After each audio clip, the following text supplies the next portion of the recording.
Welcome to Morocco. If we had $1 for every time we heard that phrase during our 18-day adventure, we'd probably have enough to fund our next trip. Join us as we take you along on this incredible journey through a country that truly stole our hearts. From the coastal cities of Casablanca and Rabat to the breathtaking landscapes of the Sahara Desert and the Atlas Mountains. We'll lose ourselves in the ancient medinas of Fes and Marrakech, marvel at the striking beauty of the blue city of Chefchaouen, and finally unwind in the charming seaside town of Essaouira.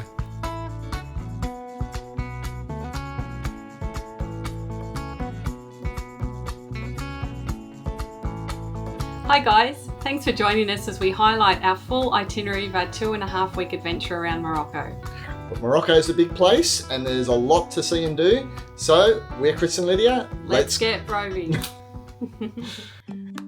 Our adventure begins in Casablanca, the main gateway to Morocco and the country's largest city, located on the Atlantic coast.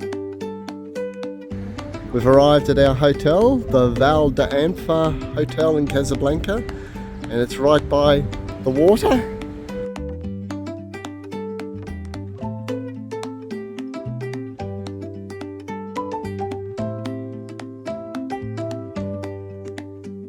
Welcome to Casablanca. I'll show you around. Let's have a look at the view. We've got an ocean view. Have we? There we go, look at that. Oh, we can see the ocean. Oh, beautiful. Have the window open, we can hear the ocean.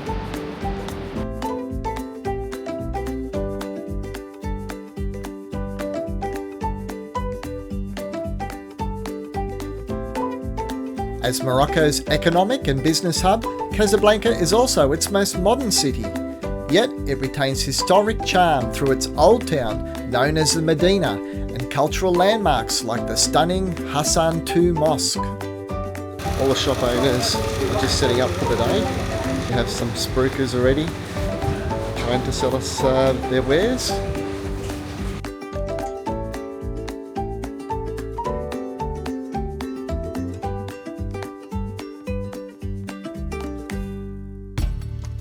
A visit to Casablanca would not be complete without a tour of the magnificent Hassan II Mosque, one of the largest and most beautiful mosques in the world.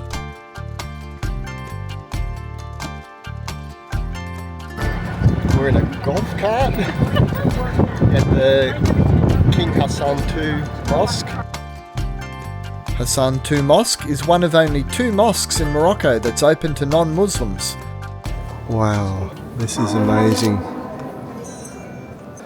Just look at the size of Lydia compared to the size of this building. And the beautiful ornate ceilings, chandeliers, archways. Wow. This is an immense mosque. This prayer room is 200 metres long.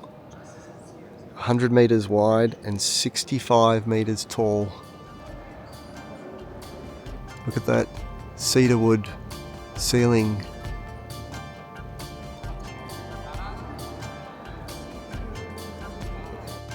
Our visit to Hassan II Mosque was the highlight of our day in Casablanca, and we ended the evening with the first of many amazing Moroccan sunsets. Good morning everyone, we're here in Casablanca. It's our final day in Casablanca this morning and we're about to set off on our trips. We're going to have some breakfast. Had an amazing orange juice yesterday. It's the best orange juice I've ever had in my life, so I was dreaming about orange juice last time. After breakfast we joined the other 12 Aussies on our 17-day small group tour of Morocco. Even though the group was small, we were lucky enough to have a full-sized bus, which meant plenty of space for everyone and a seat to ourselves. From Casablanca, we head north along the coast for about an hour to Morocco's capital city, Rabat.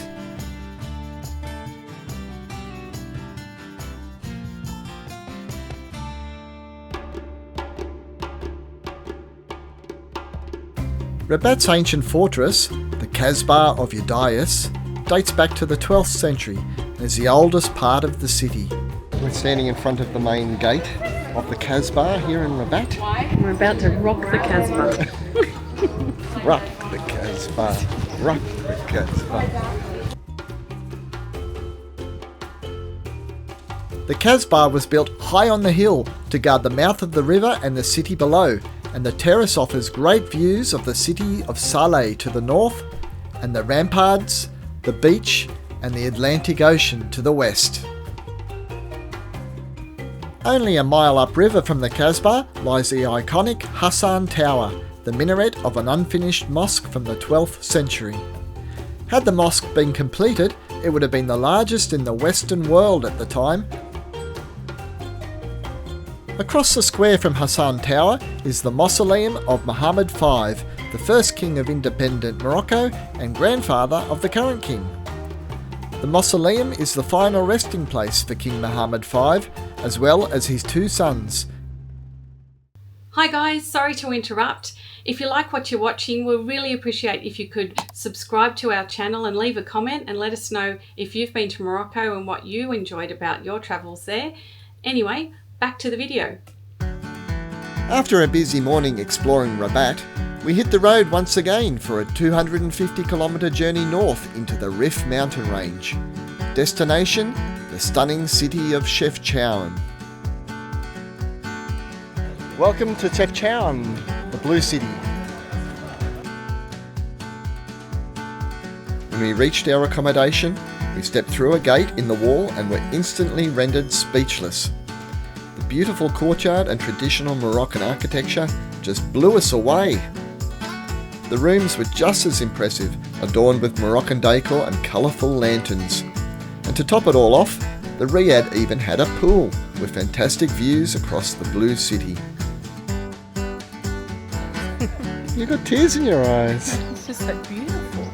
Oh. Incredible. Come here, honey. It's lovely. It is. This is what we come for. Yeah.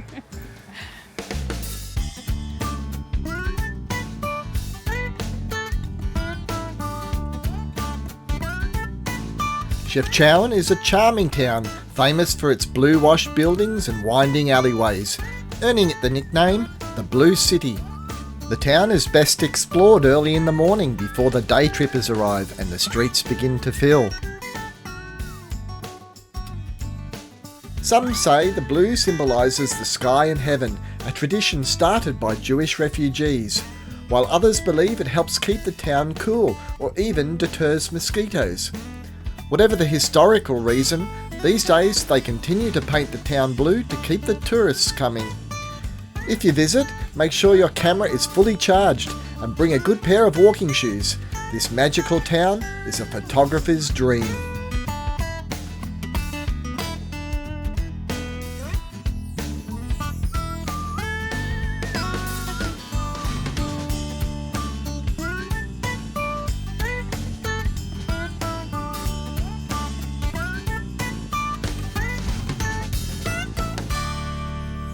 Perched high on the hill overlooking Chefchaouen is the Spanish Mosque. Just walking along the track high above the town of Chefchaouen up to the Spanish monastery, which has great views of the sunset from over the town and the mountains beyond. The next morning we reluctantly said goodbye to Chefchaouen and began our journey back down through the scenic Rif mountain range, descending to the fertile plains below, en route to Fes.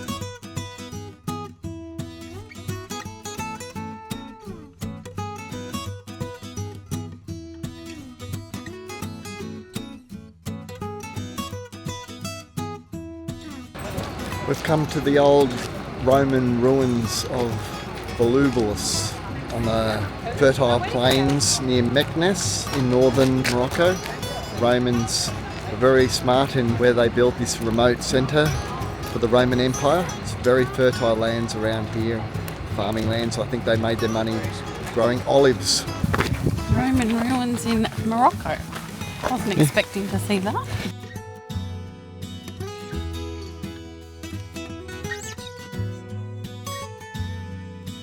After spending 2 hours exploring Volubilis, we hopped back on our bus for a short 30-kilometre drive to Meknes.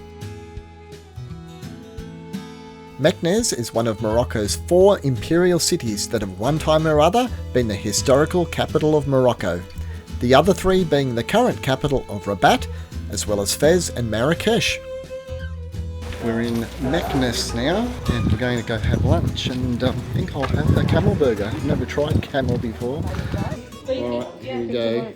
Give us a Here's verdict. a camel burger. Thank you. Good? What's it taste like? It's like a lamb, I guess, a lamb mince. More lamb than beef. It's got lots of spices in it, so but it's very tasty. I really like it. Yeah.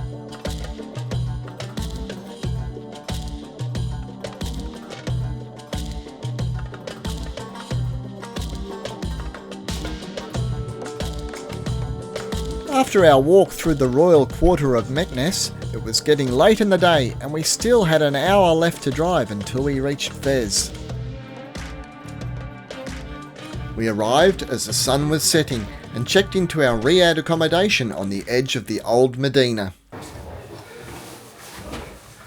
Oh, wow. Oh my goodness. This is Wow. beautiful. Look at the bed. It's a 4-posted bed. And this is the proper riad because, let's have a look. Here's the courtyard down below. A riad is a traditional Moroccan house with an internal garden or courtyard surrounded by bedrooms. Riads are typically inward facing, with few or no windows facing the street. Instead, they feature beautifully decorated interiors, offering a peaceful escape from the lively chaos of the Medina. But it's the Medina that's brought us to Fes, and we can't wait to explore it. Hopefully we won't get lost in the Medina of Fes. Apparently there's 9,000 little alleyways and streets. So we've got 2 days to find our way home. Fes is Morocco's oldest imperial city and is often considered the country's cultural and spiritual heart. Founded in the 8th century, it's home to one of the world's oldest universities and a sprawling UNESCO World Heritage listed medina.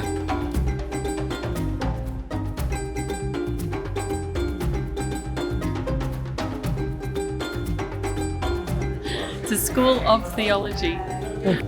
Yeah, and it only took 2 years to build, and it would house 37 students who were studying theology.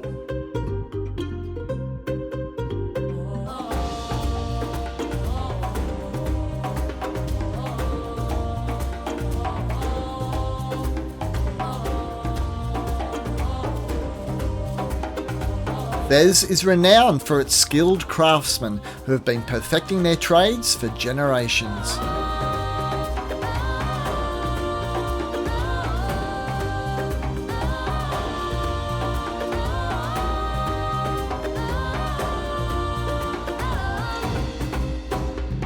It's 100. 100? I give you 20. No problem. Okay.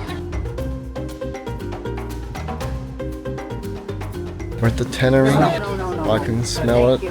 It's not a nice smell. Yeah.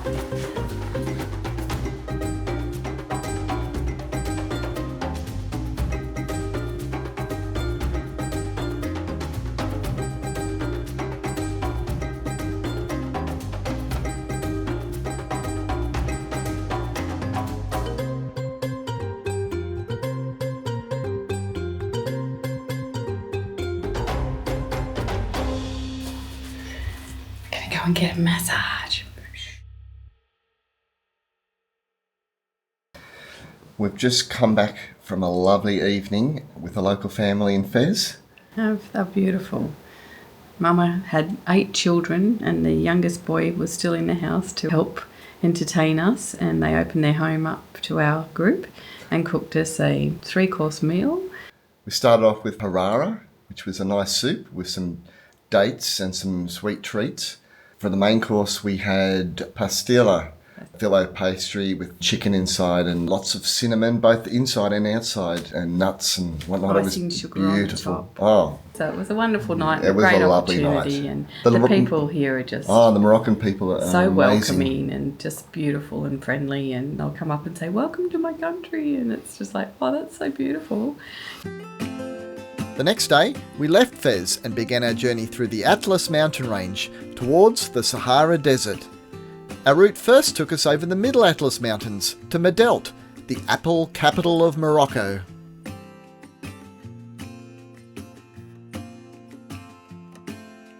As we crossed the Middle Atlas, we passed through forests of towering cedar trees. In the higher slopes, we encountered a tribe of endangered Barbary macaque monkeys up close, along with some other surprising wildlife. After crossing the highest peaks of the Middle Atlas Mountains, the landscape transforms. But it's not just the scenery that changes.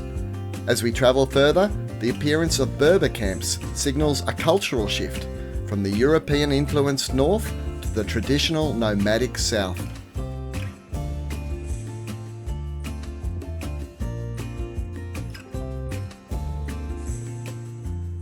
After checking in to our villa accommodation in Midelt, we set out for a late afternoon hike in what seemed like the middle of nowhere.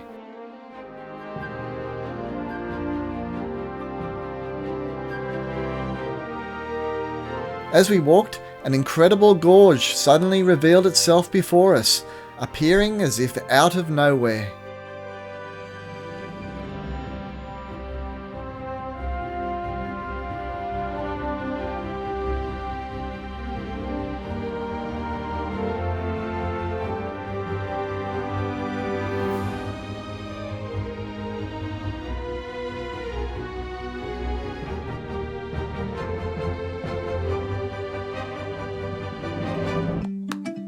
The next day, we were up early, eager for a scenic drive across the high Atlas Mountains.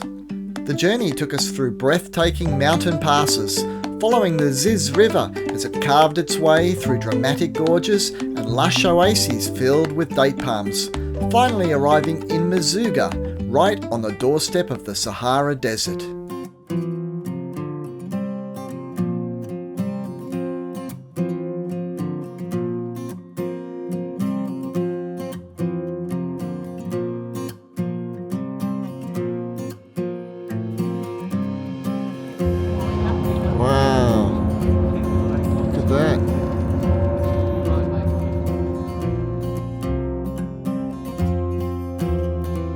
The breathtaking Tizi and Talahom mountain pass is an ancient caravan route through the high Atlas Mountains. It was once used by traders travelling from Fez to the Sahara Desert and onward to Timbuktu in Mali. The Ziz River is the lifeblood of the towns south of the high Atlas Mountains. It flows through the valley, nourishing a lush oasis of date palms, orchards and crops.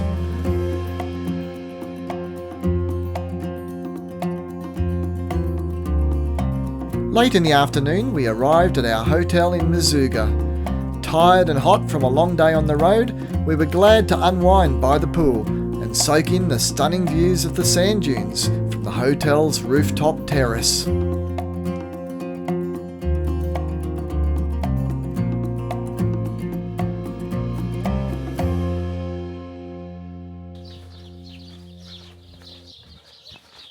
This morning we're heading off on a four-wheel drive safari into the Sahara Desert. It's a beautiful warm 33 degrees, so plenty of sun cream on this morning.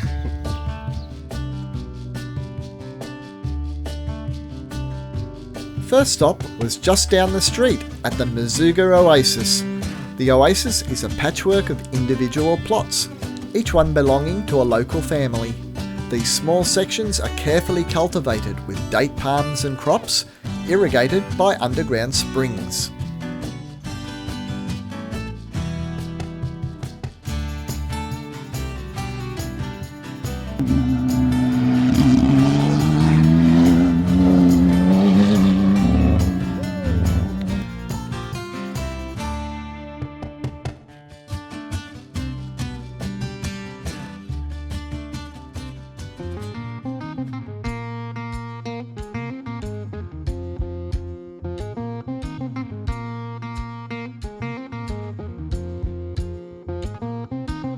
the edge of a Bedouin camp on the edge of the Sahara to see how the nomadic people of the area live. They're cooking some bread on a fireplace in a little tent and doing some weaving. It's very humbling to see how the locals here live.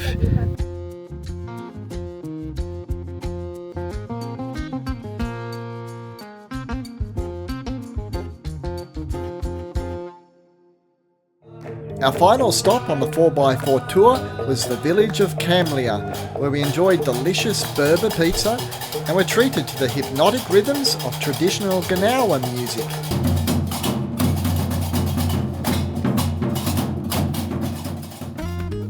Later in the afternoon, we traded our 4x4s for a more traditional mode of transport, camels, as we journeyed into the desert for a night at a luxury desert camp nestled amongst the dunes. We're a long way up here on the camel's back.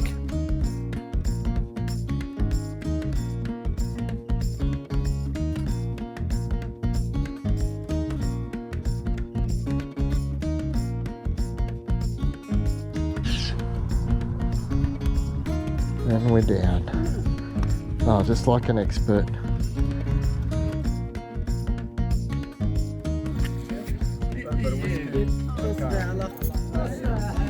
Shukran. Voila. Wow. This is how you camp. Our tent was more luxury than camp, complete with comfy beds, running water and a gourmet dinner.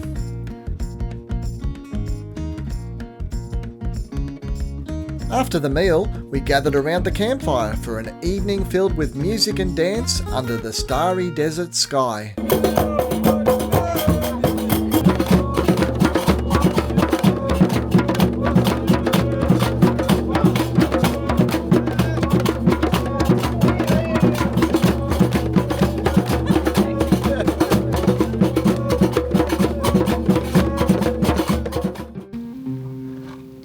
Good morning, Mr. Camel. The next morning, we watched the sunrise alongside our camel friends before saddling up once more for the trek back to civilization.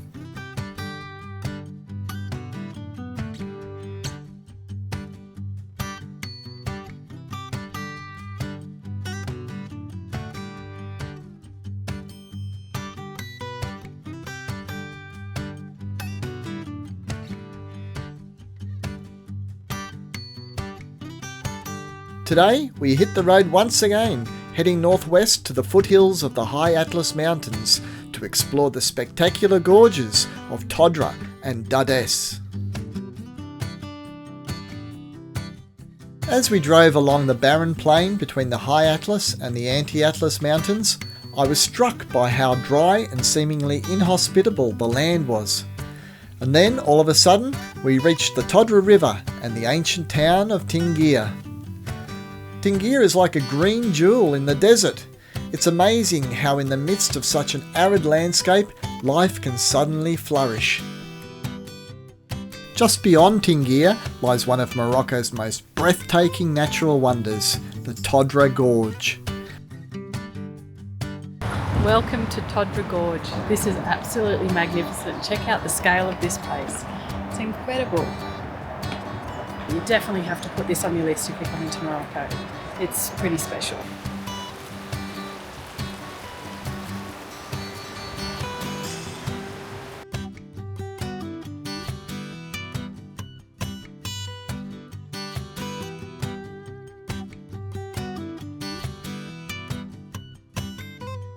Well, we've reached the end of the gorge.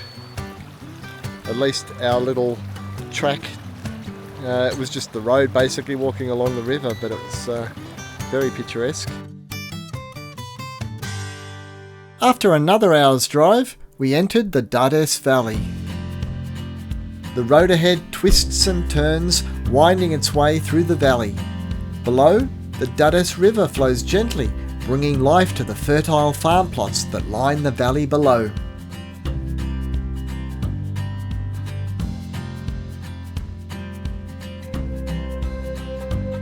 It's slow progress as we navigate the winding roads, but as the sun sets, we finally arrive at our accommodation for the night, the beautiful Riad Paradise Dades.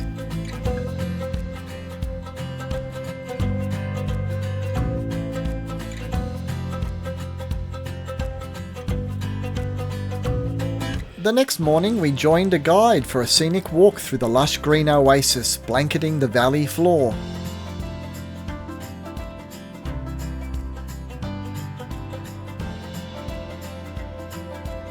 Later, we hopped on a local bus, gripping tightly as it climbed the hairpin turns up the cliff wall, rewarding us with a breathtaking view of the gorge from above. Well, that was a hairy ride up the mountain, wasn't it? Came up those roads. Glad we didn't come up in the big bus. Yes. Been even more hairy. Yeah, there's a little bus, a little green bus, local bus over there. The ride down was just as nail-biting, but soon we were back on the road of 1,000 Casbahs. Next stop, the ancient Khazar of Aït Ben Haddou.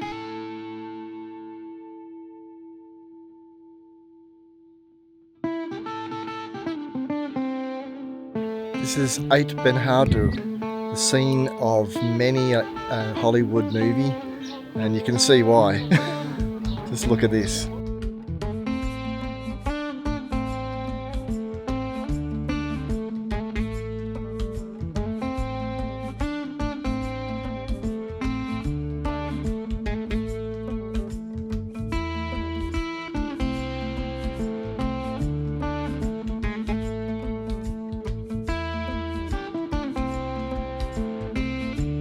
Aït Ben Haddou is an ancient fortified village, or Khazar, along the old caravan route between the Sahara Desert and Marrakech.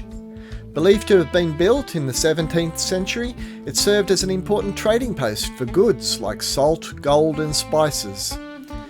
It's one of the best preserved mud brick Khazars in all of Morocco and is now a UNESCO World Heritage Site.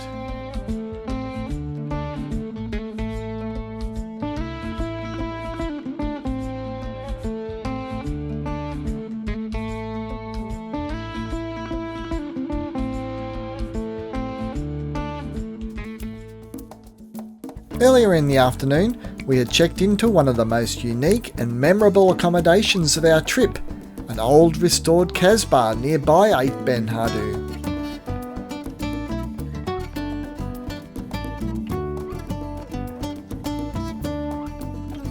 Our apartment even had its own rooftop terrace, offering stunning views of the Casbah and the surrounding oasis.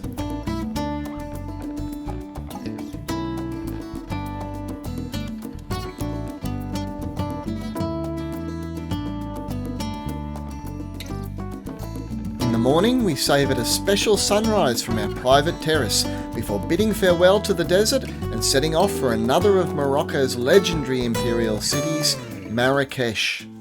Our journey to Marrakech took us back across the high Atlas Mountains via the famous Tizi and Tichka Pass. Once one of Morocco's most treacherous roads, recent upgrades have significantly improved its safety. Still, as the clouds gathered on the higher slopes, the route promised to be another thrilling journey. What happened to the sunshine? It's freezing. Yes, it is pretty cold. The views of the hairpin turns and switchbacks were stunning, even shrouded in mist. However, the moisture in the air added an extra layer of tension, not just for the slippery roads, but also due to the increased risk of rock falls.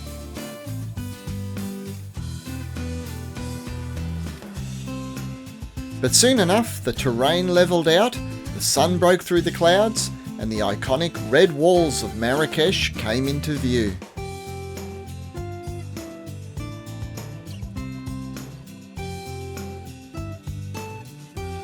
After settling into our traditional riad in the heart of the old Medina, we ventured out into the winding alleys leading to Jamar El Fna, the bustling main square of Marrakech. Historically a marketplace and gathering point for locals, these days the square is filled with street performers, snake charmers, food stalls and crowds of people, especially in the evenings. Welcome to the chaos of the main square, Jamar El Fna. As the sun began to fall, we found a peaceful rooftop bar with views over both the square and another beautiful Moroccan sunset. It's morning time, 9 o'clock in the morning here in the main square in Marrakech. First stop of the day, we're going to go to the palace before it gets too busy there. Bahia Palace was once the residence of a powerful Grand Vizier of Morocco, who effectively governed the country during the late 19th century. This opulent palace was also home to his 4 wives and 24 concubines. We're back out of the palace now, and we're just walking through some of the alleyways, watching out for motorbikes as we go. So we're going to visit an old Quranic school. The Ben Yusuf Madrasa is a stunning 14th century Islamic school and was once the largest madrasa in Morocco. It's similar to the one we saw in Fes, only much larger.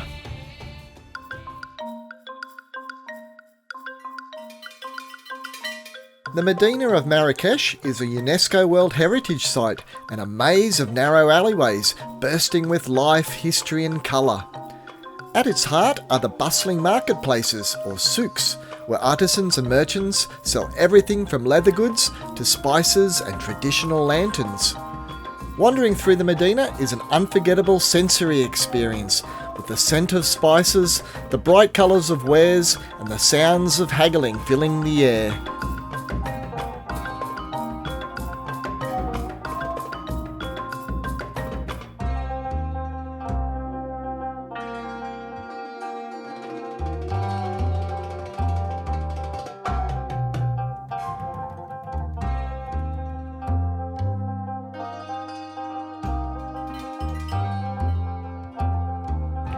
This is the Koutoubia Mosque in Marrakech. It's a local landmark. It's one of the largest mosques in the country, so if you ever get lost, you can always look up and find your way back here.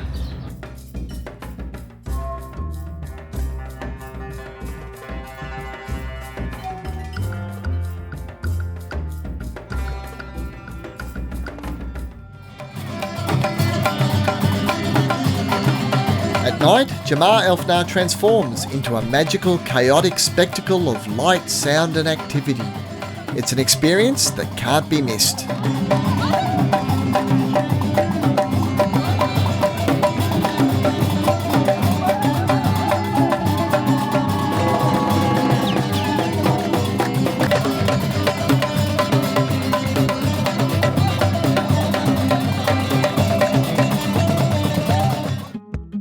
Next morning, we left the hustle and bustle of Marrakech, trading the organised chaos of the city for the cool sea breezes and laid-back vibe of the seaside town of Essaouira. Essaouira attracts both locals and international visitors with its stunning beaches, relaxed medina and unique argan tree forests, where goats famously climb trees. While we didn't catch any goats in the act during our visit, they certainly seem to be contemplating it.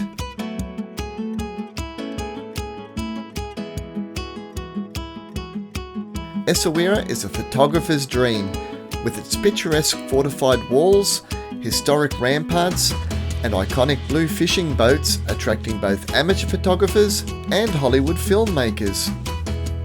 The town is also famous for its bustling fishing harbour, where the catch of the day is unloaded each morning. Visitors can sample fresh oysters, crab and sea urchin from street vendors, or buy seafood straight off the trawlers and have it grilled to perfection on the spot at the harbour's open-air barbecues.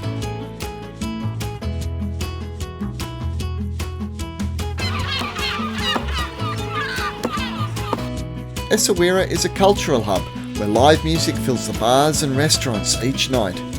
The town has a strong connection to traditional Gnawa music, with its deep rhythms and spiritual roots playing a central role in Essaouira's music scene. After a busy 2.5-week journey through Morocco, Essaouira was the perfect place to relax, unwind and let our hair down.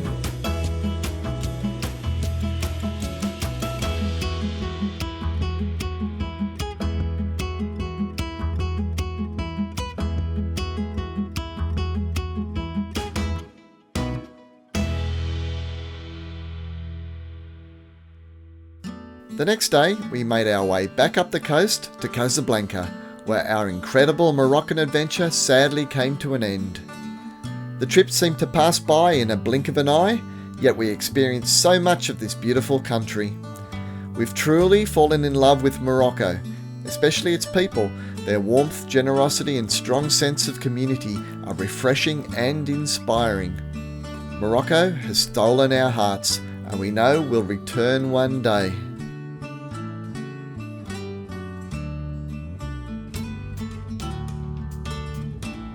Thanks for joining us today for the highlights of our incredible trip around Morocco.